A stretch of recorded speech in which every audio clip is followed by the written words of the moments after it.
Hi there everyone, welcome to my channel, and then in this tutorial video guys, we will create a program that uses ng app directive that will ask the user to give a number, and then the program will display the original and reverse arrangement of the given number by the user in AngularJS.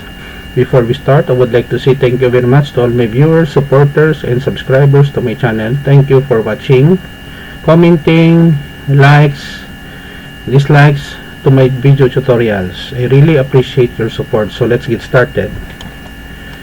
So AngularJS is one of the most very popular JavaScript framework that is used in web development, mobile development. So we have here a series of comments. Yours truly, Professor Jake Rodriguez, Pomperada, MAID IT, MIT.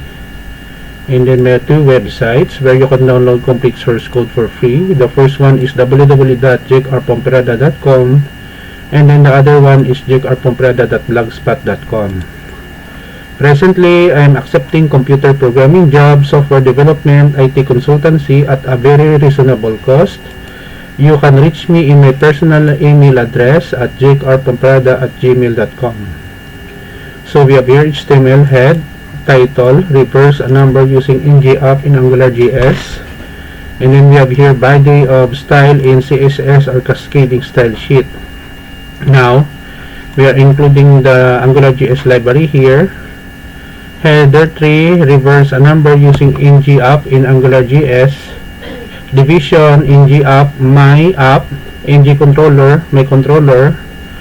Give a number that will be fall in our variable val_number, ng model. And then we have here button, ng click, reverse _number. And then click here to reverse the given number. Okay, it will display the original number here in reverse number. And in the script, we are calling the module ng app controller. And then in this portion of our code, we are declaring a function to reverse a number.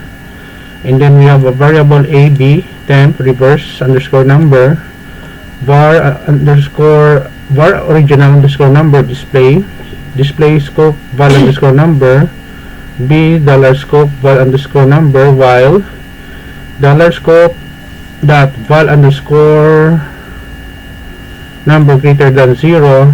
So we have here the conversion, getting the modulus or the remainder, and then parse int, divide by 10, temp multiply by 10, and then it will display the original number and then the reverse number here.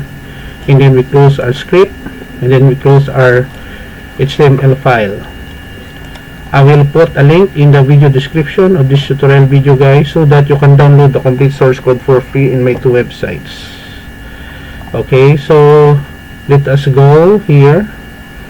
Let's say we will have 4, 5, 6, 7, 8. When I click OK, it will display the original number 4, 5, 6, 7, 8, and then the reverse number is 8, 7, 6, 5, 4. Another example, 7, 4, 7.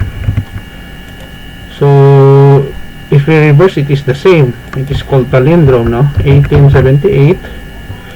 When we reverse, original number is 1878, reverse number is 8781.